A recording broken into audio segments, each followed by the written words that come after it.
And you're good to go. All right.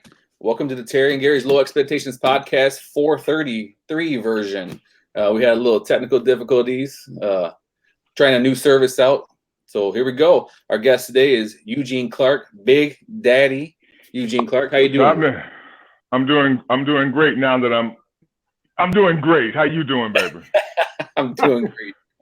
Tell us how you really feel with the technical difficulties and how you want to use some bad language towards Gary, not towards me. I want to cuss so bad toward technology. I'm telling you, this stuff, it's all good, but right. I'm not going to go there. Hey, right. But hey, we got you. We got you connected, and normally I'm the person that's late. So, and I'm in the same boat as you. You know, technology and I don't mix. So Gary's the tech guy. And thank God we have Dave from Detroit Podcast. Yeah. We wouldn't be on at all if it wasn't for Dave. Right. The Connector. That's his superhero name. What's your superhero name, Big Daddy? Man, I don't have one. Big Daddy, that's it. Big Daddy is the name. That's it. Big Daddy. Thank you, Gary. Big Daddy. We don't need, hey, that works right there. And I have all by itself. And you don't know this, but I have a boatyard named Big Daddy's Boatyard, and it was named after you, Kevin Nash, and Big Daddy Don Garlitz. Oh, and wow. All right. No royalties. Oh, that's all right. Listen, that name goes around. My grandfather was called Big Daddy. I was called Big Daddy at UCLA. So nice. So you're named after your grandfather. You were all conference football, offensive guard in UCLA? Yes, offensive guard, yes. So did you play football through high school, and that was just one of the first things you really fell in love with, or? Actually, I didn't fall in love with it at all. No? I Really? grew up I grew up in Tampa, Florida, and in the South, you play ball. And in elementary school, I was going to be the Princeton Cinderella, and I had to waltz with the gym teacher, and the guys didn't like that. You know, they called me those names, punk, sissy, all that kind of stuff, because I'm in theater. So it was chasing me home, trying to beat me up, all that kind of stuff. So finally, about 7 years old or 8 years old, start Pop Warner football.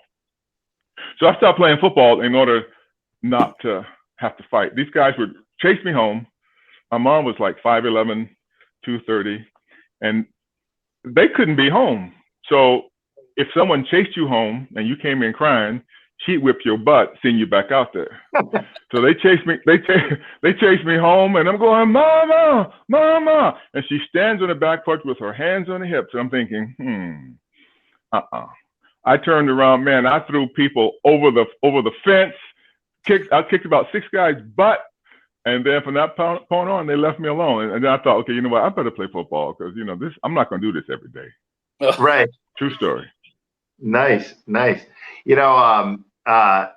So basically, from getting chased home, you decided to play football to avoid all this stuff, and it led you to college and all that stuff.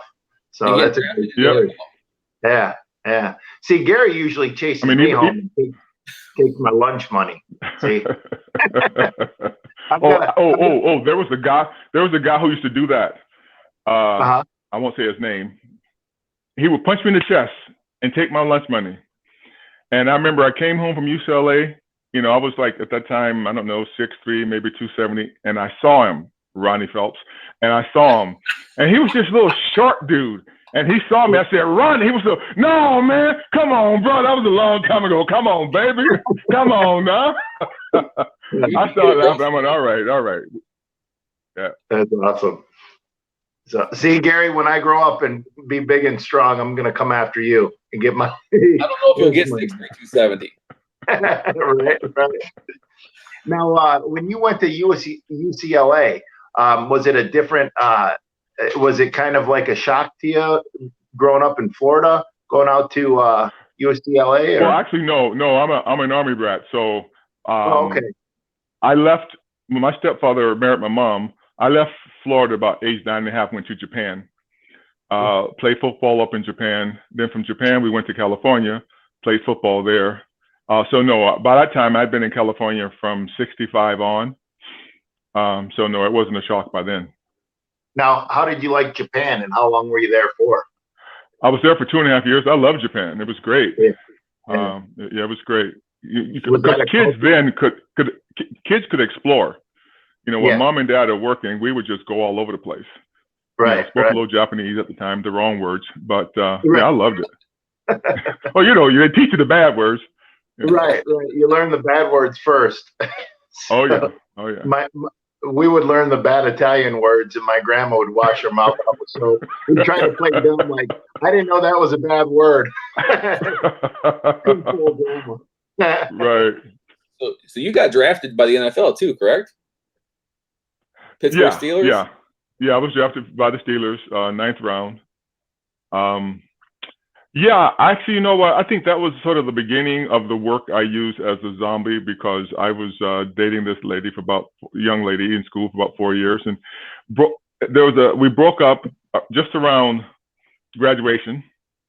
And for anyone who's gone through, you know, deep heartbreak, so I went to camp. Instead of 280, I went to camp at 216 pounds. 216? As a 218 as a guard. And I remember watching Ernie Holmes. He was on, I think, The Wide World of Sports. They had Ernie Holmes was their defensive tackle, and he comes out of the water, this big monster of a man. And I used to think, okay, all right, we're going, because I could block back then. We played the wishbone. Mark Harmon was my quarterback, and we played the wishbone. And at 218, well, first they said it was only going to be the rookies versus the rookies.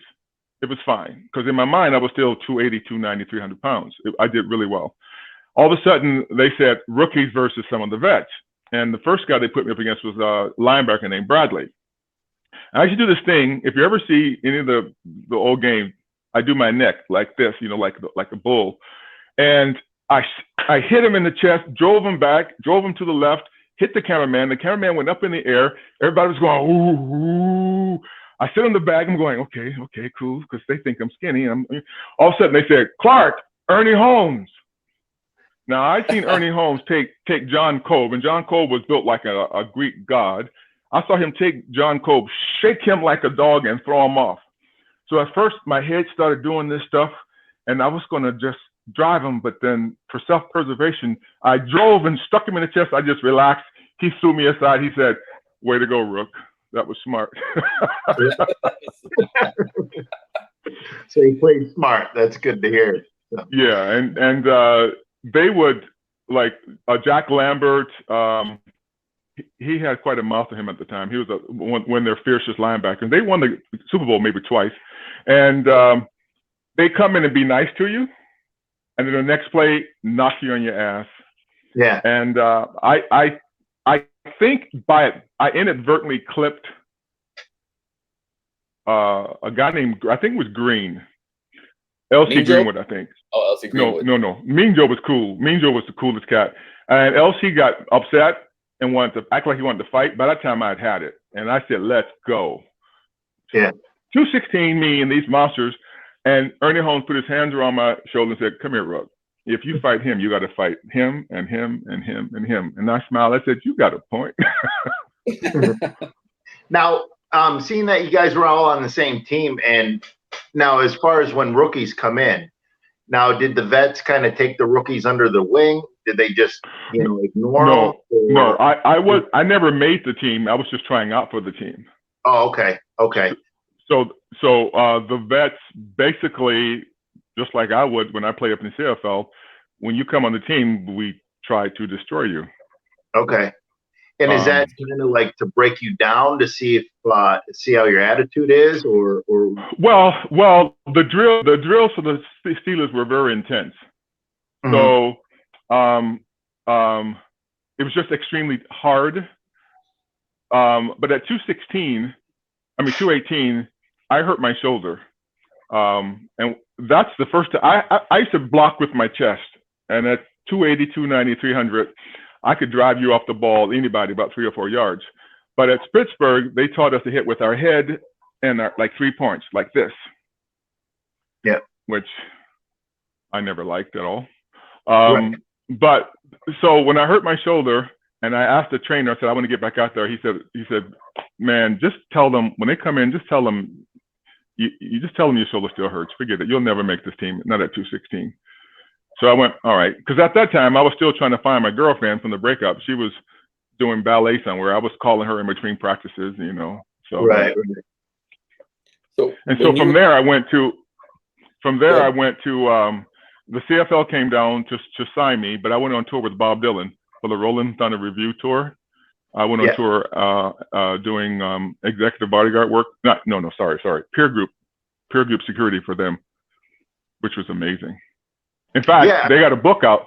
His best buddy, Louis Kemp, has a book called Bob Dylan and Me. And I was reading it, and I kept flashing back on everywhere we went. So after the tour, then I went up to the CFL to play. Yeah. Now, how long you just did that one tour security, or? I did the one tour. Well, all through university, they would hire. It was called can't think of the name. Special Event Services. I forget the name. They would hire ball players, wrestlers, you know, athletes to do the security. And I did that tour. I think that was the only major tour I did. But I used to work for almost every major group that come through Southern California. We would do security for. Yeah. Now, were you acting already by the time you were in college? No, I acted in school. I mean, I was in the Mikado, me sama, da da da da. And when I got to use, and they told me, Coach Dick Vermeil recruited me, and he said, you can come up to UCLA, you can still act, you can still sing. And when I got to UCLA, they said, Coach Protho said, you're here to play football, and that's it. So, it was after. Yeah. After. Now, so basically, that seems like your first passion, acting and in theater and stuff. Theater, acting, music, that has always been my first passion. Oh, okay. Now, what led you to that? What, when you were a young age, it seems like my grandfather was a preacher, and I think you could earn 25 cents or 50 cents, which bought a lot back then in the early 50s. Whoever memorized the scripture, and I would memorize them every week. I got to the point where I could no longer compete, and we did little plays and stuff. So and all through grade school, so I fell in love with it. My mom, she said, you can't make a living doing that, get a real job. So of course I had to get my degree, but I always loved it. From a little kid. Yeah. Now, what did you take in school as far as a degree and stuff like that? I was a psych major. Okay. And a sociology minor. Oh, okay. So you can help Gary and I out. There's no help in this. Yeah, right. There's no help. Yeah, you have to see a real professional. I think we would challenge third degree too. So what was your first role then? The first acting role? I see you have like 134 credits on IMDb. So well, my very first acting role was it was Most Wanted. Well, the very first SAG acting role was Most Wanted. My very first role was Rinaldo and Claire. They shot a movie on the Bob Dylan tour, and I played opposite Joan Baez. But unbeknownst to me, when they gave me a contract, sort of a waiver, I didn't have an agent at the time, but I was thinking, sign that for free? And I waited too long, and they said, okay, don't worry about it. And so I got completely cut out of the movie, which was, reading the book, I'm thinking, you dummy, you should have signed it. Actually, and Joan Baez on tour, she heard me singing, and she wanted me to come on stage, and I think it was Waterbury, Connecticut, come on stage and sing Amazing Grace with her. And I'm like, you know what? I'm only here to do security. I don't think Barry Emhoff will like that. Again, I'm sitting there going, you idiot. So What was your question again? So the first one was Most Wanted, and it was I played a football player, and that was my first acting job. Yeah, that was the very first one. Were you in Kung Fu as well? You know what? That's one I really don't even remember. They said I was in it, but I don't remember that one. But I was in. That list, like Kung Fu. That's pretty cool. If I was, it was a bit part. But the most notable was Night Heat that ran for 5 years, 96 episodes. That ran CBS late night. Was that William Shatner's show or some kind of, was his name tied to that? No. That was Sonny Grosso, who's the executive producer. Okay. No, that was on CBS late nights. William Shatner was Tech War. Tech War. Okay. Yep. Yeah, Tech War. Now, when you film consecutive like shows like that, is it better so you can kind of like get cemented in, or do you like doing the bit parts here, and here? Well, I don't like doing bit parts. I don't like doing bit parts at all. But if you mean the odd singular job, right. I like series work, because when you work on the series, your mind, I mean, just like, you're an athlete. When you were wrestling, when you got in great shape, things worked better. So in a series, your mind just sort of, it gets stronger, more powerful, works faster. So sometimes you're sitting in the makeup chair and they'll say, scene 11, we've completely rewritten it. Here's 3 pages. And you guys are first up. And you can look at it, or at least I could look at it, read it, say it back a few times, get on set, and we could do it. And that's what series work.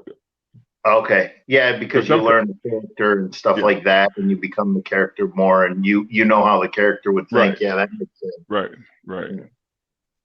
How did the Big Daddy come about then? How did the Land of the Dead come through? Land of the Dead. One thing I do want to say, I played Mufasa in The Lion King too. That was musical. I got to sing, and I got to use my real voice. This is my real voice.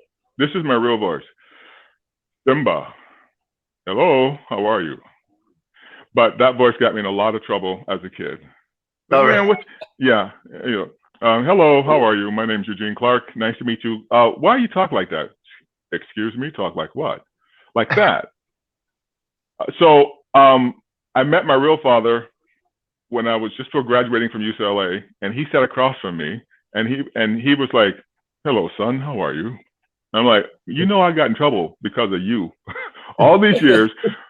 So all through school, I learned to talk like this. And so how I got, to answer your question, there was an audition, and there were maybe 200 or 300 guys there, mostly white guys actually, and but guys were coming out complaining, "This is acting 101. What is this mess?" I go in, and George is there, plus an executive producer. And George says, "You're dead. You're coming back to life. Go." That was it. That was all he said. So you had to make it up. So I had read the script. I was sitting in an office chair. There was a small desk with an office telephone, and I just sat there looking at him. And after a while, he said, "Are you okay?" And I nodded. Now, I was trying to decide how bad did I want that job, because I'm a bit of a germaphobe, and guys have been touching that phone. So I thought, I think I want this job pretty bad. So I took the phone with me, and I sat on the floor with my back against the wall, and I laid my head on the phone like a pillow and curled up in the fetal position and went to sleep. I felt like I went to sleep for about maybe 30 seconds. Then I woke up, and just like Bambi, the cartoon, the Flintstones, I picked up the phone. I started beating the phone like a kid. Bam, bam, bam, bam. I didn't say anything. I started doing that. Then I looked at the phone. I started licking the phone like kids put everything in their mouth. So I went from an infant and into a full rage, standing up with the chair over my head. With, oh! That's dogs upstairs, so I won't do it. They'll go crazy. Just in a complete rage. And George's about 6'5", 6'6". He stood up, put his hand over his chest, and he went, "You got me." And that's how I got the part. Nice. Now that just came to you just like that. Well, the backstory to that is, unbeknownst to me, I was in LA for the pilot season. I got this letter to go to court for divorce. After 26 years, wasn't expecting that. And so while I was sitting in that chair, I was numb. Just, anyone who's gone through something like that, just completely numb. Right. So I think that's the only way I got that job is I was just numb. And so that rage was like, where's all this coming from? You know what I mean? When you get blindsided. So that's where that came from. I mean, so it took me places, which I'm trying not to go right now because no one wants to see Big Daddy emotional. It took me places. Growing up, having to go to church every day, you hear "spare the rod, spoil the child." My mom never spoiled the child. And back there, you got whipped with an extension cord. That thing you plug into the wall. Yeah. Well, that's like a whip. So when we got beat, from the first one I remember is I think it was the first grade, 6 years old. Your back is bloodied, just like ripped with welts. And so that happened to me up until age 17. Mm-hmm. Now I realized something though. If I had only, I hardly ever got into trouble, but when I did, I did. If I'd only done what I was supposed to do, it wouldn't have happened. You know what I mean? Now, sometimes, so it's like, do what you're supposed to do and you won't get this. But sometimes someone would do something, like someone would eat some food and my mom would say, who ate that? Now, I didn't eat it, but usually she thought it was me. Someone else did. So she goes, okay, I'm going to get everybody. Right. So it was that kind of pain. I mean, love my mom. My mom. She was, but then when at 26, I heard her story, and I was like, wow. So sometimes you might be at odds with people. You got to hear their story, right? And then you go, oh. So I vowed that would never happen to any of my kids. But when you go through that and through a lot of stuff, which I won't get into, I might write a book. All of a sudden, Big Daddy was perfect because the pain was so raw. It was just so raw that George would just let me go. Yeah. And there were times I would wander the street because we finished till like maybe 7 o'clock in the morning. And normally you can drop your work, but I couldn't drop my work at times, Yeah. And everybody came to me. They used to call me Big Daddy. Everyone would come to me if they had problems. And so I would knock on a friend's door, female friend, and, hi, how you doing? Okay. And I want to say, can I come in and get a hug? But I couldn't say that. I couldn't. Yeah. Oh, just in the neighborhood. Anyway, that's enough of that. Yeah. No, I hear a lot of great actors. They dive into like roles and stuff. They dive into a personal, and they let something come out from their past, and it really bleeds through the character that they're playing. Right. So I hear a lot of that stuff. So. I mean, I have a question to everybody. And that question is, what was the zombie moment in your life? What caused you to have to go through places, struggle, and how do you come out on the other side? And I think sports helped a lot because a lot of kids playing sports, like football for me was an outlet. As a teenager, sometimes you're very angry. So after 2 weeks of Hell Week where you're hitting each other in football, everything's fine, Yeah. That's a good question. Gary, you want to go first? I don't know. I mean, I've never thought about it. That's a real good question. It is a really good question. I think a lot of people should sit back and, It's a way smarter question than I could ever think of. Honestly, I think we're all living through it right now. Right. To be honest with you, where the world as we know it has changed, and a lot of things are just different, and we're all being pushed way outside of our comfort zones and doing things we weren't necessarily ready to be doing, or being forced into career changes, job changes, lifestyle changes, everything else. I mean, I'd argue that this is that moment for a lot of people, whether they realize it or not. Right. Exactly. Yeah. I think obviously when you go through heartache and pain, whether it's a divorce or because I've been divorced for a while, But I had to come to grips with my ex-wife. Never got used to living here in the States, and she's a great person, but she's from Germany, and traveling around, you kind of miss places, and and she missed her family and friends, and I had to say goodbye to not only her but my daughter. So that was definitely a zombie moment, and I kind of dove into alcohol and a bad relationship, which I believe in God, and if I didn't go through that, and thank God I was able to come out of it, but I also help other people, and I think that was the main reason why I had to go through that. So that was kind of like my zombie moment. See, you hit it when you said, and lost your child. Yeah. See, yeah. that happened to me. Yeah. And it's sad that the courts say, leave the kids out of it. Right. But people don't do that. Yeah. For some reason, they want to get you, so they poison the children's mind. There were a lot of articles. As a personal trainer, I would have clients send me articles, and there was an article of I think he was a neurosurgeon. Mm-hmm. He had the $102,000 to have his kids deprogrammed. Yeah. So often people, they deprogram the kids leave, and a lot of people don't think that husbands love their kids dearly. And many of us, innately, we are to lay down our lives for them. We should do whatever to take care of them.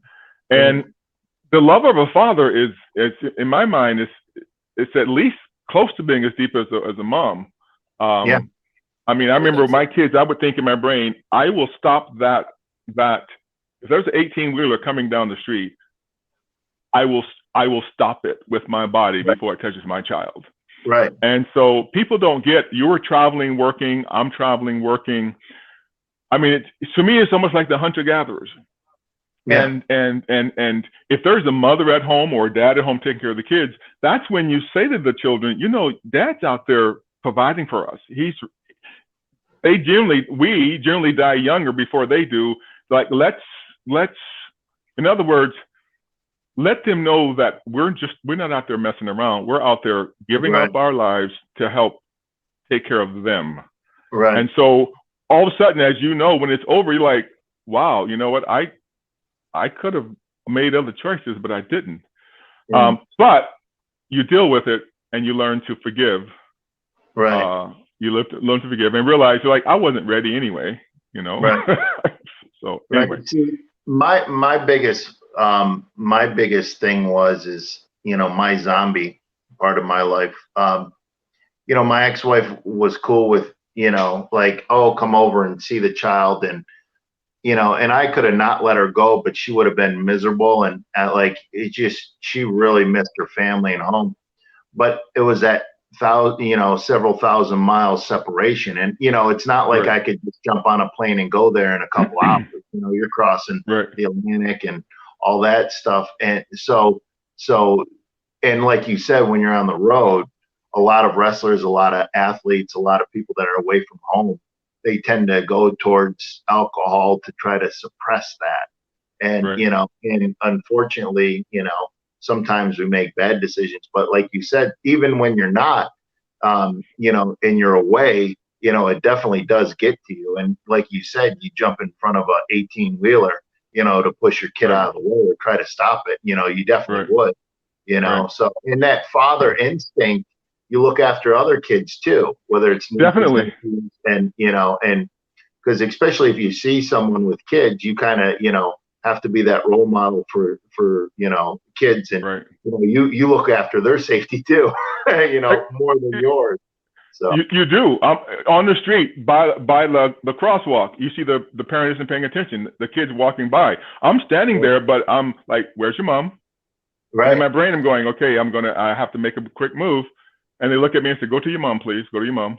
Right. All the time, Right. Yeah, Gary's different. He pushes a kid out in the street. He's a son.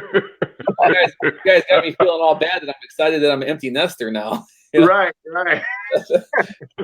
Once Gary's kids turned 18, he just showed them the door. Got the boot. My brother-in-law, he said his father at 18 told him out. When his son turned 18, he told him out. Yeah. Yeah. Wow, Gary, you're tough, dude. My boy, Yeah. they moved on their own. I didn't force them out, and I miss them every day. So, Yeah. Gary tells me that he misses, his kids running around, and yeah, being an empty nester isn't what it's cracked up to be. no, It's funny. just call yourself. Right. That's another one. Yeah, call your dad, call your mom. Okay, another question. Father's Day. Do the kids give you the same things as Mom's Day? Or is it like quickly, oh, Dad, here's the card. Oh, hey, happy Father's Day. Gary? High five. Exactly. That's right. I'm just happy with a phone call. Well, I hear you. Yeah. So, Gary, I know all that. Go ahead, Gary. I was just saying, I have a new movie coming up, called a made-for-TV movie called Will You Marry Me? And interesting, there was a role I play. Am I allowed to say what I play? Anyway, sure. I don't think I'm allowed. No, I don't think. I think I have to sign a non-disclosure agreement. But the work, I was able to use some of the trauma for the work, just a touch, and they liked what I did, and they offered me the part. And I'm finally at the point where there's a point where I couldn't even look at the pictures. I couldn't, because it just broke my heart. And I'm at the point now where I see the younger pictures and smile. There's a young lady on a TV show called Black Lightning. It's on Netflix, and she looks a little bit like my daughter. So I watch the show just to watch her, so I can, and I'm smiling and going, yeah, that's just like how my daughter used to be. So I'm glad that I'm at the point now where I can look and not hurt. Yeah. Somebody said this is a very deep show. Yeah, I really enjoyed it. Definitely. You've been here to Gary. You've brought Big Daddy in, haven't you? Oh, yeah, he's been a couple times. He's supposed to come this year, but unfortunately with the Corona pandemic. Well, guys, I don't tell you. I've turned down lots of these because I've done interviews, and they ask the normal questions, and it got to the point where I'm also a stand-up comedian, and I have a show called This S Don't Stink. So I started incorporating in my panels. I started incorporating the comedy, and it took me about 10 years, but no, it took me like 13 years. The last couple of years, I was able to make it funny. So I talk about that situation and make it funny. And I got to the point where it's like, you know what? I don't want to just talk about frivolous stuff, but I want to be careful because I don't want people all modeling. So today I thought, what are you going to do, Eugene? I said, well, they need to know the understory of Big Daddy, why he was in so much pain. I mean, how I was able to convey the pain. And it was not just that, though. It was really worldwide. It was that. Well, no, actually, what's interesting is I couldn't use the work from the breakup because it was so close. So the way we work, you can't use it because it's not 5 years back. But I had other breakups, like the one from university, other pain, and then the atrocities around the world. I would think about all the atrocities around the world, and I would think about how we only understand the pain that happens to us, whoever we are. Right. But I remember doing a show at Yuck Yucks in Toronto once, and it was after the IRA and the Catholic Protestants, the bomb thing, and I basically was saying to them that we're just crazy. And I said, you guys know what a black Irish it is? That's not a black person. I said, all over the world, there was violence, civil war, stuff going on. And I said, it's not just black on white, it's all over the world. And the one thing I did learn from my divorce is, I mean, I said yes to a lot of things, is that kind of strife, nothing good comes out of it. Right. Nothing good comes out of it. You have to forgive. You have to forgive so that you can heal. Right. So I forgave. I just forgave stuff, and I could never stay mad at anybody more than 2 weeks anyway. I forget. All I remember is the good. And that Right. gets me into trouble because you want to reach out to people and they don't want to talk to you. It's like, man, Right. Anyway, I better Yeah. stop. Well, no, you're on a great roll. But I also think, and it seems like, you definitely have to forgive, not necessarily forget, but in order to heal, like you said, and grow. Right. And then Right. you can help out others and give them the tools how to grow and how to forgive and, and stuff like that. Because if you don't forgive, and you're right, hatred has no boundaries or has no border. It's all over the world. Exactly. Unfortunately, it's part of human nature. But also, we need to see the good in people and things too. And we need to, continue on doing good things. And a lot of Right. people don't realize is, we can only take on so much, because if you stretch that rubber band at both ends, it's going to snap. And we can't snap because we need to be strong for other people. So it's sometimes if you take a step back and be selfish in order to forgive, heal, this and that, it makes you stronger and better. So. And also, yes, and also there are things that boys and girls go through, and looking for love in all the wrong places. And it would be great if somehow it can be conveyed to them. Get a hobby, do whatever. Don't latch on to people, because a lot of guys and girls they latch on because they want to get out of the house, or or you just can't be alone. Well, it's good to learn how to be alone with yourself while you're discovering maybe hobbies or other interests, because then you understand how to step away quicker. Right. I've always been loyal to a fault. Right. I hear you. And it's like, well, there's a time when you just need to say this isn't going to work. And sometimes you know it right away. But when you come from a dysfunctional family like I did, but love my brother, love my sister, but it's just dysfunction. You learn how to compartmentalize stuff. But through the compartmentalization, that's not always good, but sometimes you do it to survive. Right. So you're with people that this really isn't going to work. So I applaud people who can say, I gotta go now. Right. Gary always wants to step away from me. But I keep on. Shower. Right, Gary. Do we have to get going? I know Dave. I just got the memo. We're gonna have to cut it short. He's got more. I could talk to you for another hour. I told you, isn't he awesome? I love You're the greatest. I can't wait till the Monroe Pop Fest, and when you come in, I want to talk to you. You definitely need to write a book. If you can, tell everybody where they can find you at, if Instagram, social media, or anything. I'm on Facebook. I'm on Instagram. I think it's Eugenie Clark 7. I don't know. You'll see my face. I'm hardly ever on social media, but I'm on Instagram too. I don't know. Eugenie Clark 2014. I have no idea, but I'm on Facebook. Well, you'll see my mug. Right. Yeah. We see Hallmark. We see it everywhere. What? We were watching the Hallmark Channel not too long ago, and your face popped up there too. Oh yeah, I'm in 2 movies there. Nostalgia at Christmas, that was last year. The year before was A Christmas Next Door, and this Christmas movie I'm in is called Will You Marry Me? Nice. We start shooting next week. Well, we love having you, and I can't wait to get you to Monroe again, because I need that scary bear hug you do. I'm just recovering from the last one, so sounds good. But thank you so much, Gene, for coming on, and I can't wait to get you back to Monroe, hang out, thank you, talk, and we'll see you soon. All right. Thank you, brother. You guys, thank you safe. very much. My pleasure. Be safe and stay well. Thank you. You too. Thanks, brother. So it was a fun episode today.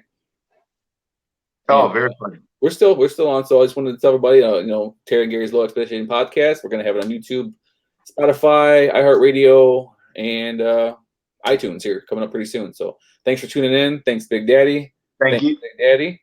I feel like I've grown as a person. Oh, Eugene's great. I told you. I can't wait to get him to Monroe. He's such a fun person to be around. He's a singer too. We didn't get to talk about his singing. He's got CDs out.